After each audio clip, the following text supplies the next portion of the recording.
just start? Okay, sekejap ya.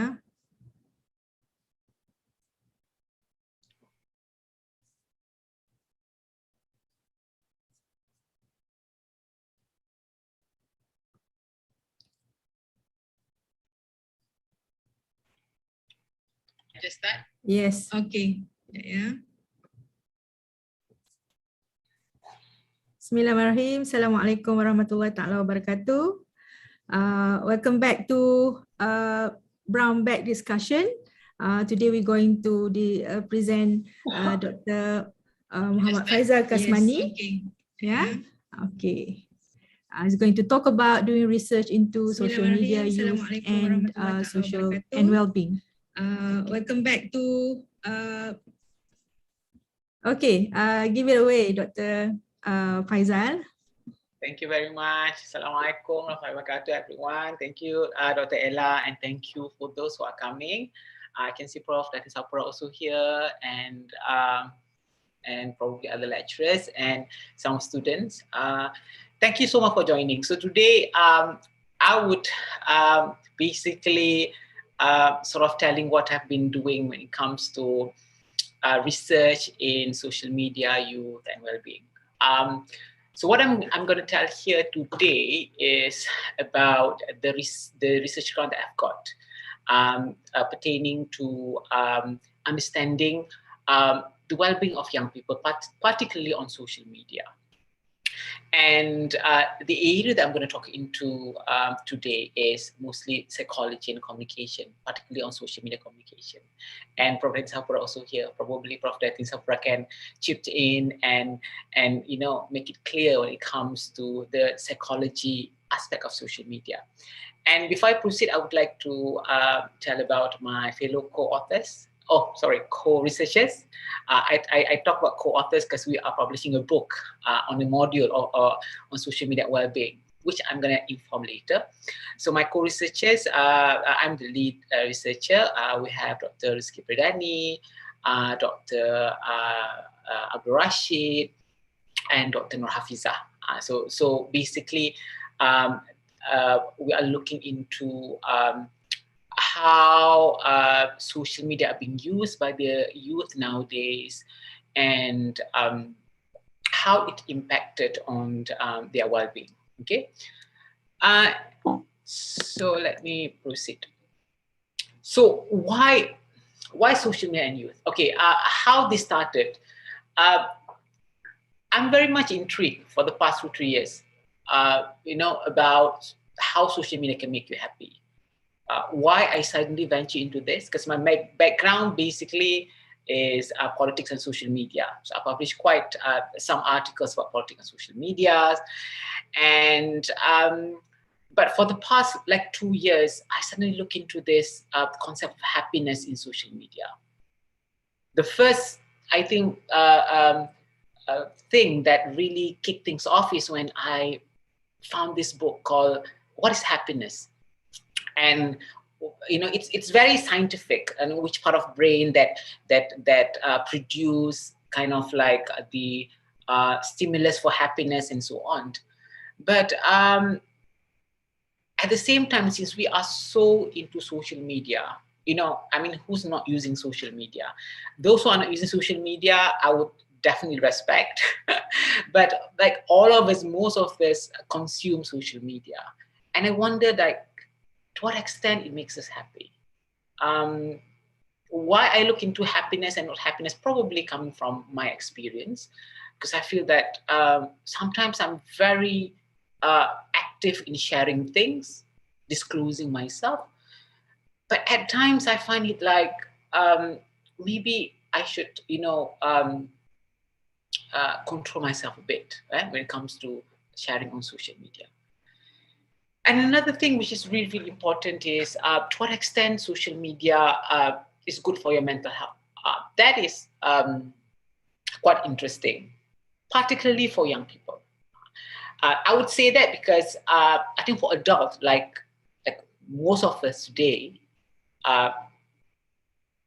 we may be able to control ourselves when it comes to social media, the interaction that we have. Unless if you have some kind of mental issues, but most of us can control ourselves.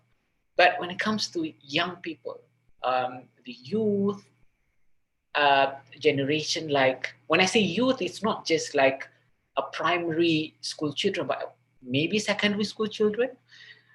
My kids, like my daughter, 10 years old, starting to use social media. So how it makes them, would that make them happy or sad, and how it kind of like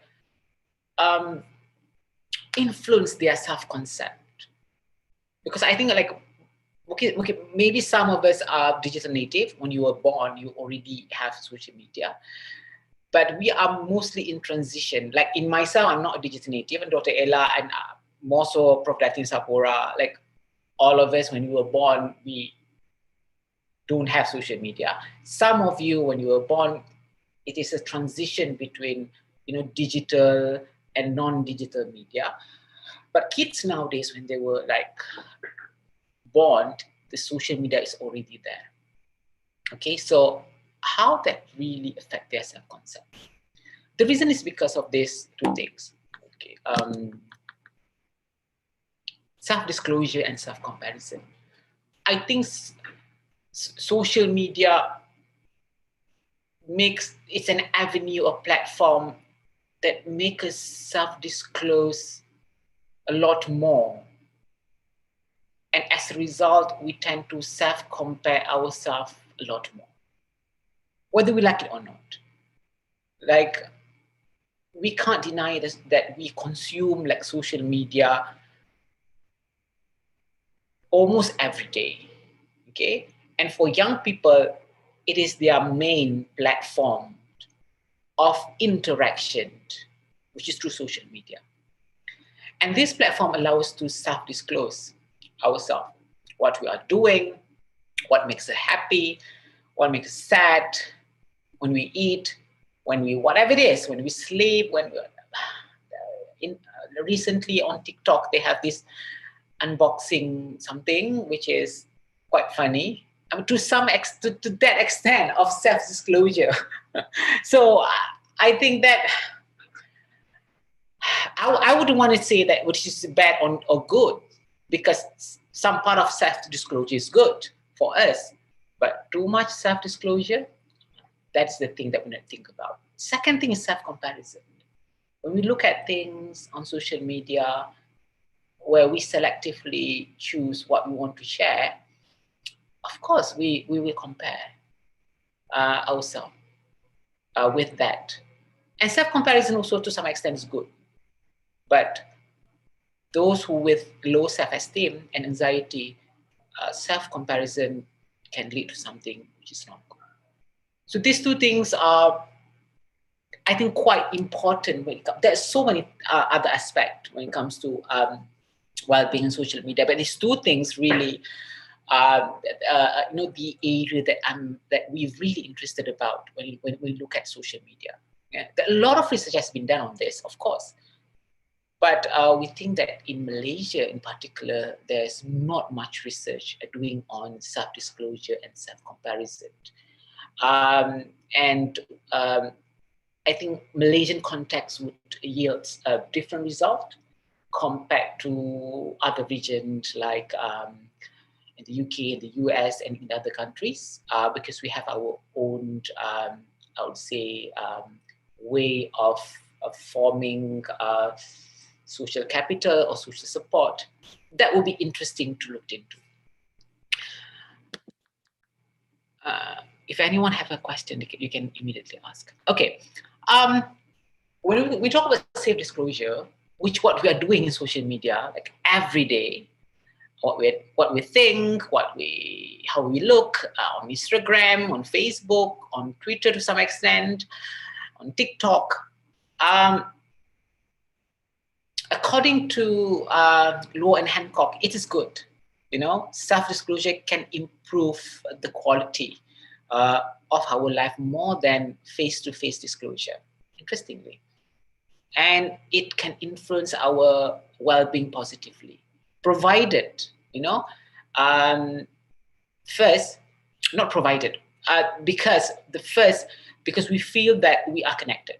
So when we share something, for example, when I share about my kids, and then I share about what I have achieved, then somebody would say, "Hi, congratulations," and like so we think that we are being connected, because it's not easy for us to, for example, if you got something, like if we won an award, or our kids make us happy. When it comes to face-to-face, it's not easy for us to like tell everyone, our not our close friends, like our friends that suddenly want to say, "But I'm happy because of this." People would say like, "This is weird. It's too much information." But on social media, you can do that. You can share, and everybody will be happy, and so on. So we feel connected. Second is social support. We feel that we are being supported socially, okay, through social media.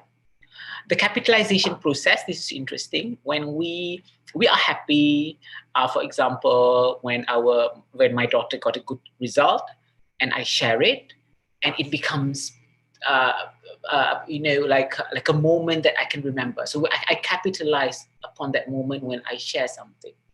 So like when you feel like you look good and you're, what do you call it, OOTD, and you share it on social media, you can capitalize on the happiness when you look at yourself on social media. And the fourth one is, this is quite important, it is sharing on self-disclosure on social media would be better, would yields to a better well-being if it is authentic. This is quite interesting.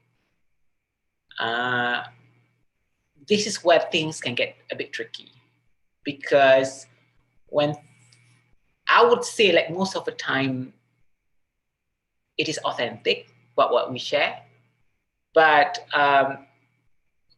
we kind of selectively being authentic because we choose to share something that we feel happy about, but we don't show something that we are unhappy about.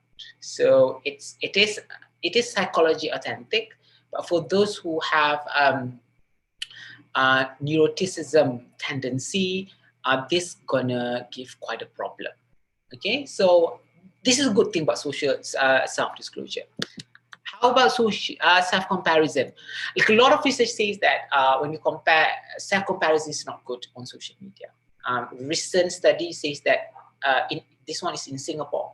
Instagram associated with high level of social comparison, and when people compare more, they feel anxiety, and then they feel the social anxiety, and they compare themselves in terms of appearance, ability, popularity, and so on.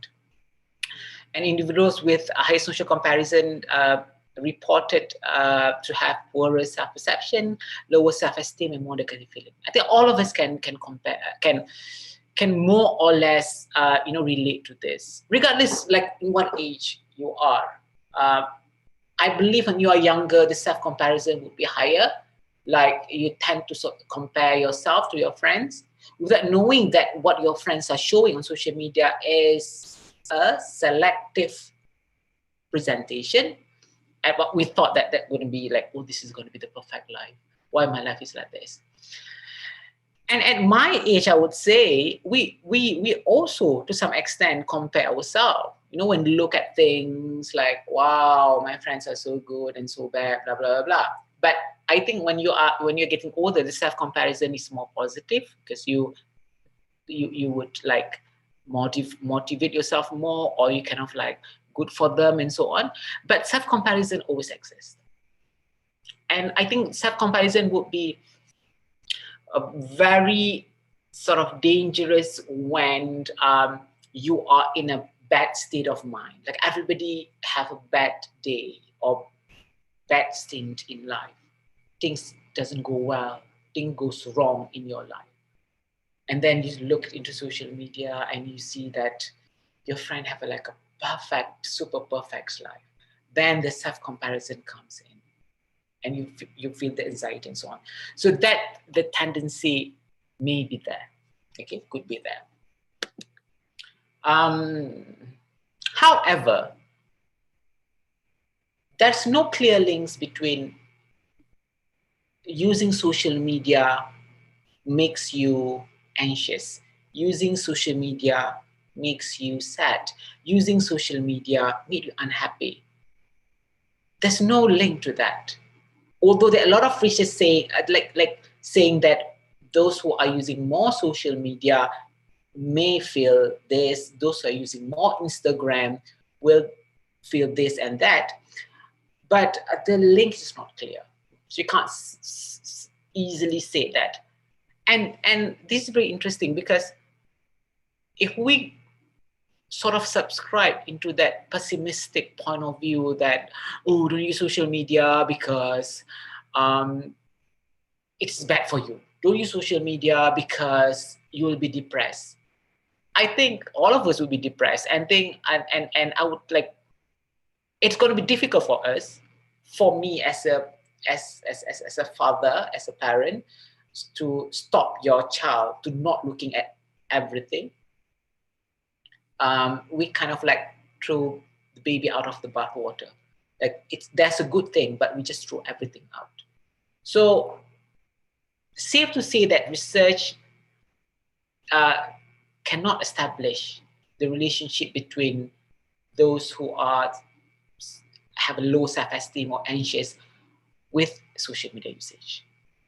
Okay, so that's when, you know, I kind of think when I read through this literature, I was like, okay, so how social media can make us happy, rather than we look at how social media can make us sad. We look into how social media can make us happy. And there's also arguments say that, you know, when you do a research and you say that the more you use social media, the more unhappy you are, we kind of like have this bias where we look into social media who youth who are already maybe sad or depressed. Of course, they use social media more.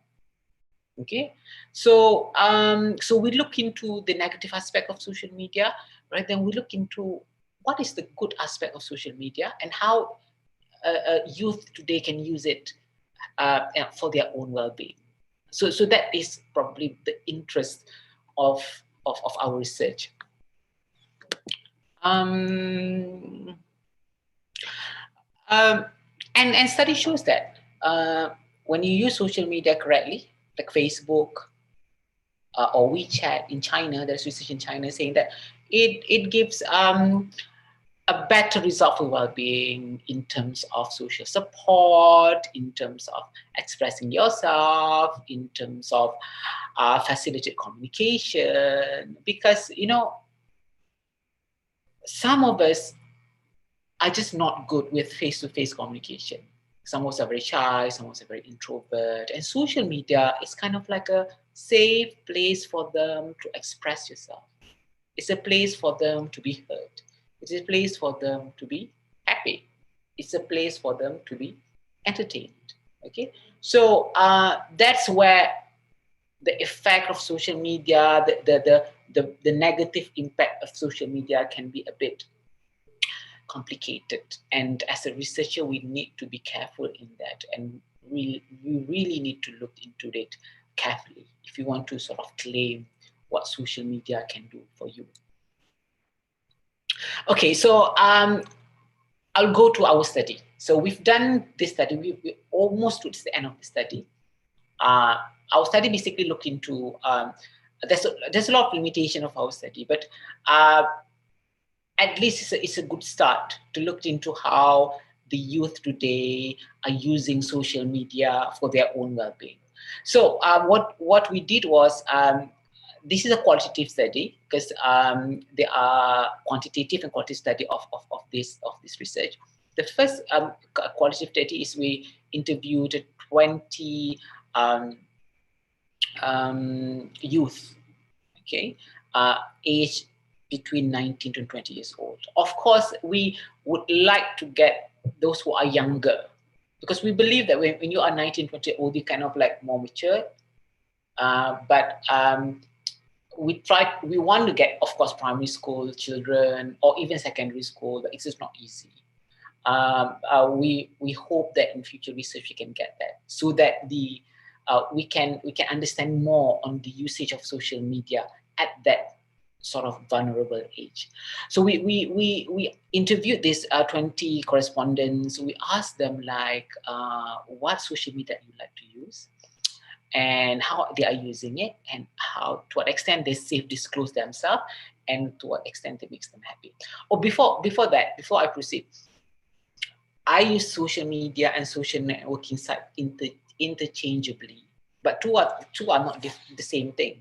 Social media is a bigger umbrella of like a social media, and underneath it is social networking sites. A social networking site is when you using an application that would allow you to create a profile, and the profile become your sort of ideal self, like Facebook, Twitter, Instagram, and so on. But WhatsApp also social media, but it's a social communication. Wikipedia also social media, but it's more on like the crowdfunding of information. So when I say social media, we specifically refer to social networking sites like Facebook, Twitter, Instagram, where you have to create your own profile, create your own persona, and can self-selectively present yourself, okay, and have a list of friends. So YouTube, WhatsApp, Telegram, not necessarily a social networking site. Although you have a profile, but that profile is just simply a profile for you to log in. Okay, so we asked the student how they use social media. So what is the result? Okay, we found 3 groups. Okay, the first group is participants who like rarely post on social media.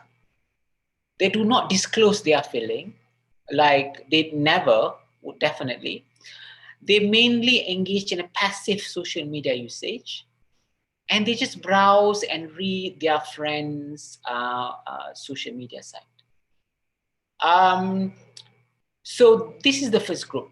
This group, they like to use Instagram and Facebook more. This is like their favorite because they like to go through their friends' social media. And study shows that this group is the most vulnerable because they are using it passively. And in terms of self-comparison, it may be higher, okay? But through this interview, they don't seem to feel unhappy. They find it really entertaining, where they can connect with their friends, and they don't feel like they want to comment and so on. And interestingly, the element that we don't look is their personality.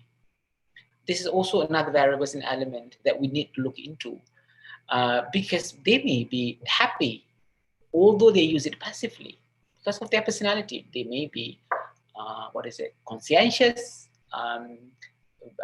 They may be introvert, but they use social media, and social media is beneficial to them to an extent it makes them happy, unless it doesn't make them sad, according to them. The second group is those who participate on social media. They create content. They like their friends' post.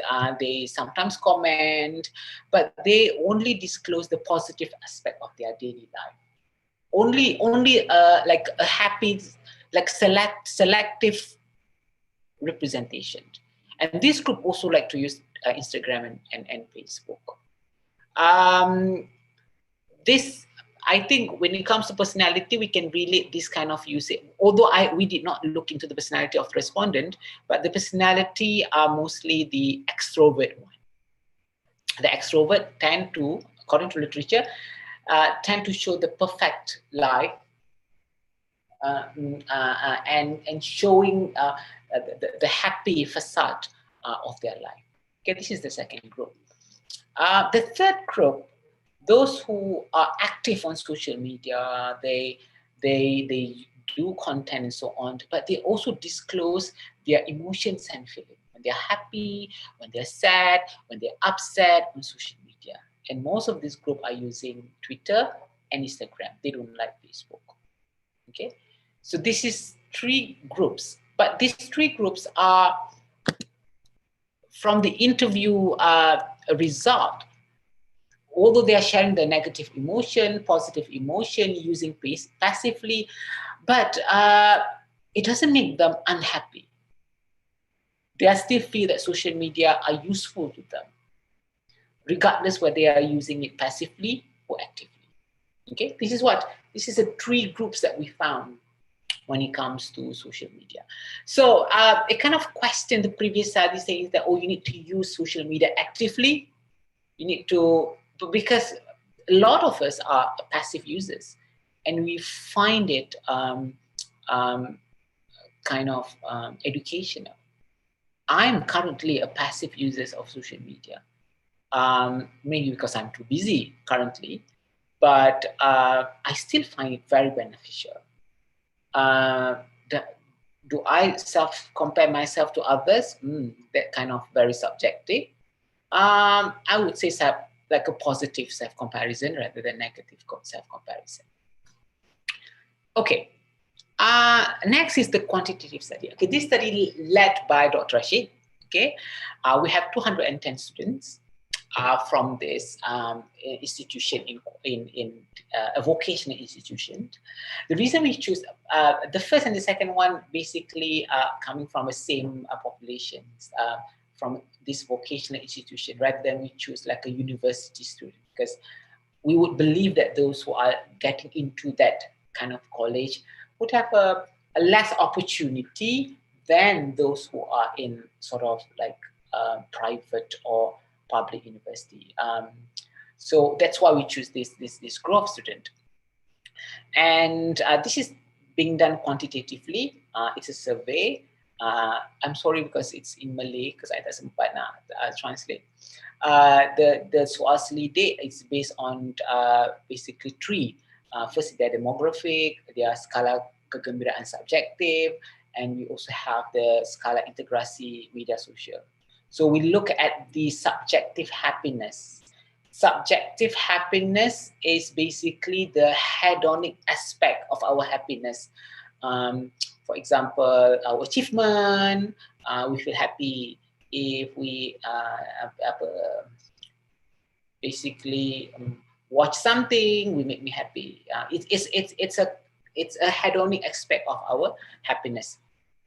So we look into Facebook, Instagram, Twitter, and look at what extent that makes people happy. So what's the result? Okay, the most popular, I think the range of age is same, 19 to 20 plus, 22, 23, and most respondent choose Instagram, okay, compared to Facebook and Twitter. And this regression analysis shows that they are happy when they're using Instagram, okay? And it is being supported by a previous study that shows that Instagram, which is more visual and video kind of presentation, makes them more happy, okay, makes them happier.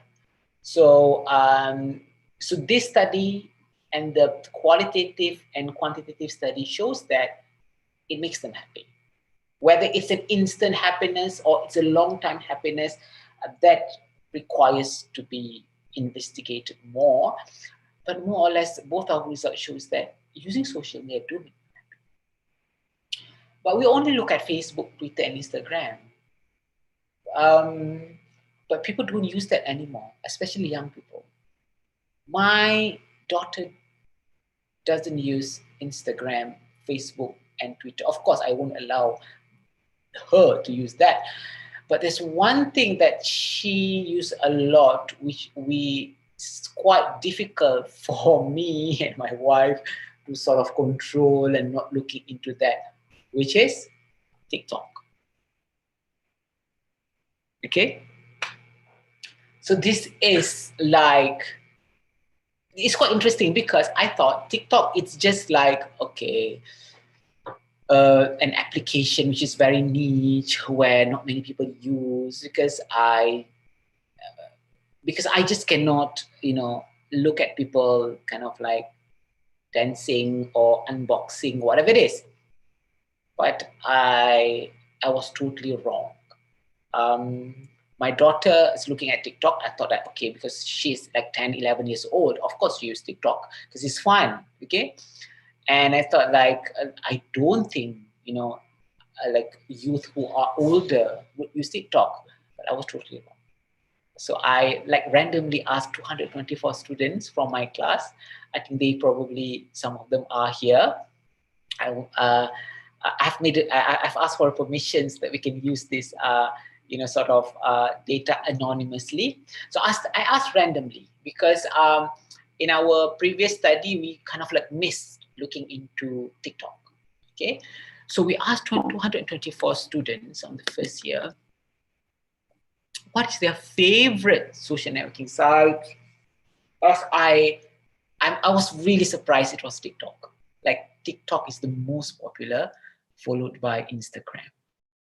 So it's probably only me who are not using TikTok. I have a TikTok account. I have like a 2-3 videos that are embarrassing. Even my daughter said that, please, please Dada, don't show it anymore because you are embarrassing to my generation. So I said, okay, I won't post anything because I just don't know the lingo and everything. But it is really probably among youth, it is the most popular. If it is really popular within this age, I think the age of this respondent is about 19 to 21. Imagine if it is younger, of course, I think they use TikTok a lot. And that's quite interesting. Okay, looking how the application as TikTok would really define their sort of the way they interact. And TikTok is really interesting. To say TikTok as social networking sites, like TikTok, it's not like Facebook, it's not like Twitter, it's not like Instagram, but part of it is like that. You have to have a profile, you have to have a list that you follow, but you also self-generate content like YouTube. So it's between YouTube and Instagram, Facebook, and so on. So it's amalgamations of these both things that I think makes it really, really popular and powerful among teenagers nowadays. So I've also why they are using this. Okay, this is maybe like both TikTok, Instagram, because there's a lot of information, there are many interesting videos, I can add knowledge, I can entertain myself, it has a lot of interesting stories, I can find about current issues, I like to contact my old friends, there's a lot of entertainment. It seems like it's really a place that that's good for them. Okay, they are really, really happy with what they are looking right now. And so I also ask about like during the pandemic, how long approximately you use this? And they use a lot. I think same as us. So we use a lot actually. 42% say more than 4 hours. 27% say that between 2 to 3 hours. So like about 70% are using the like more than 2 to 3 hours per day, which is quite a lot, when it comes to using social media. And that's probably how I use it, like every day. Social media, because it is the main platform for interaction. I also asked this statement, do you agree or not? Social media membantu dalam kesejahteraan mental dan emosi. 80% said yes, setuju. Of course, this is like a very surface, and 30% says tidak setuju. And why the tidak setuju? This is like an open-ended question. The tidak setuju mainly says because of self-comparison. They don't like the content because the content makes them sad, and they find it wasting their time.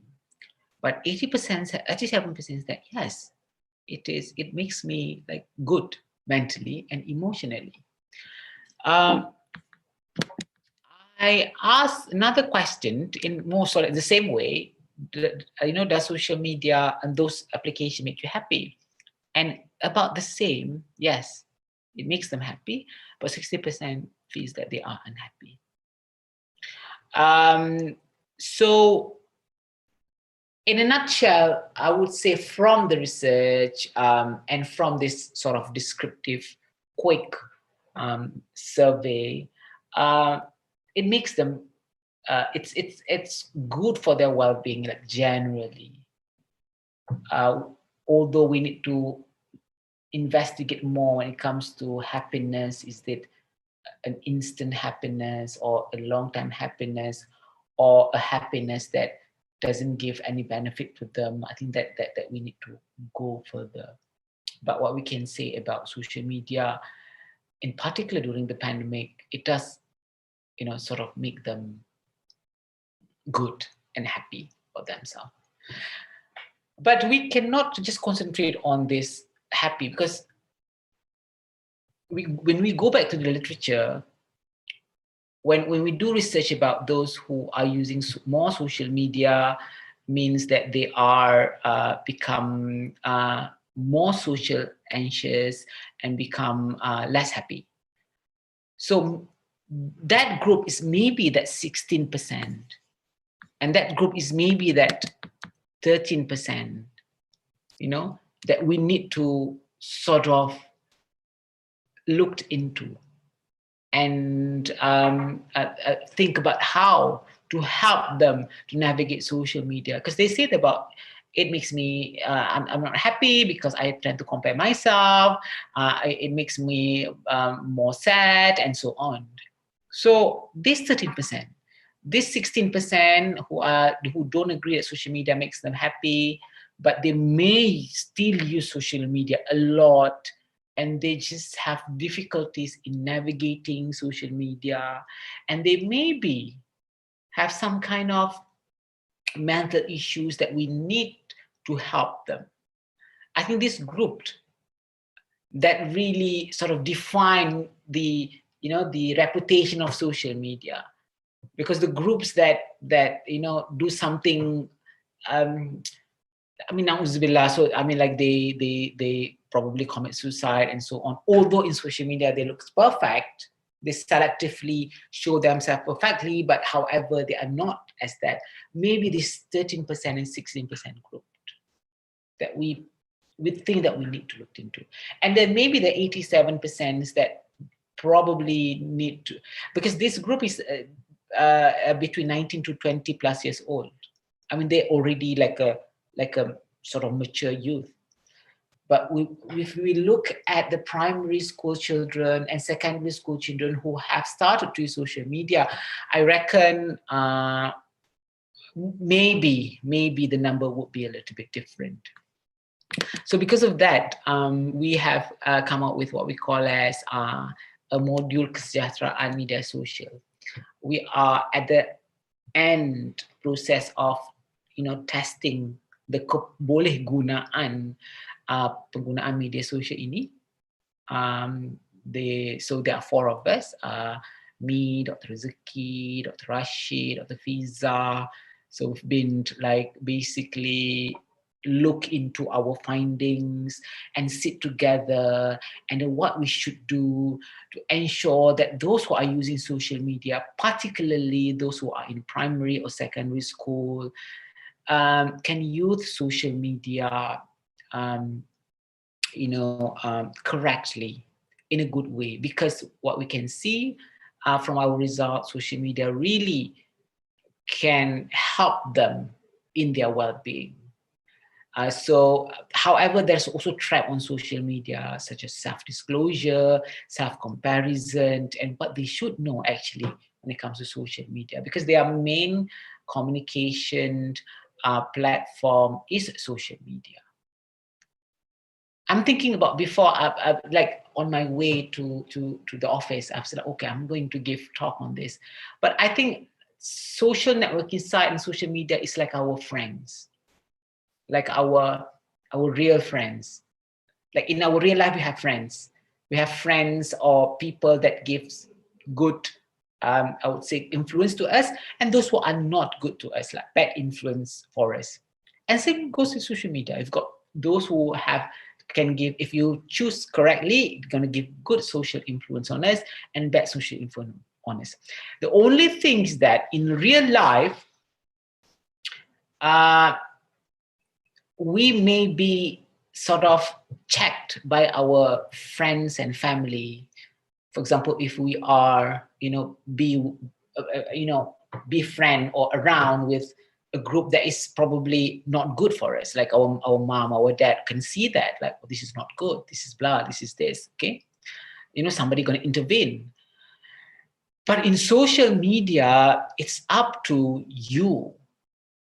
I just don't know what my kids are looking. To some extent, of course, I can like check and so on, but it is just between them and the screen.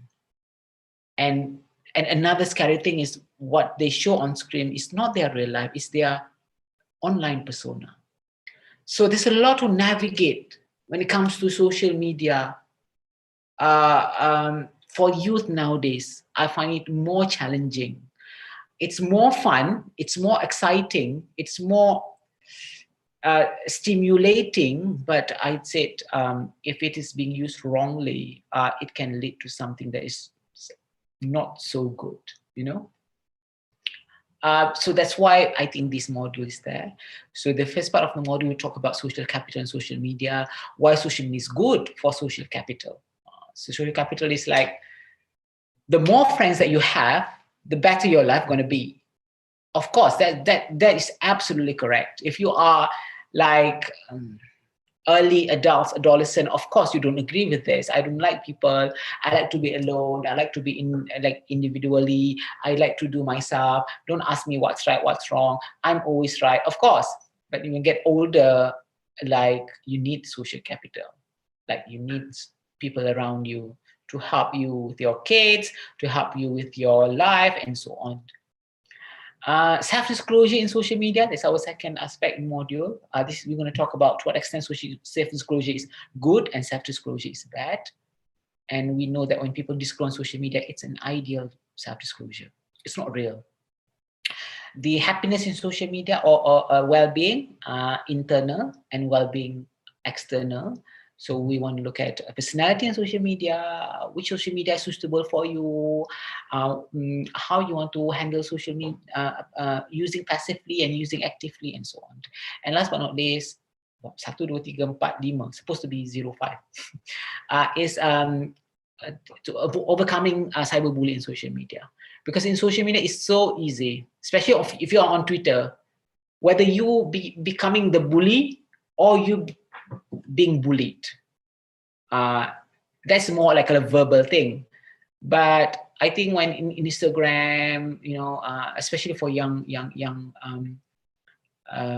adolescent, they face with this, and they maybe cannot handle this because it's easy for you to be attacked on social media. So we hope that we can get this published, so that it's gonna be it's gonna benefit the parents, the teachers, and those people, so that they know how to use social media correctly. But bottom line is basically the findings that we have is social media makes our youth happy. We don't see it as something negative, but still there's still need to be an intervention when it comes to social media. That's all, everyone. Thank you so much. That's Ardela.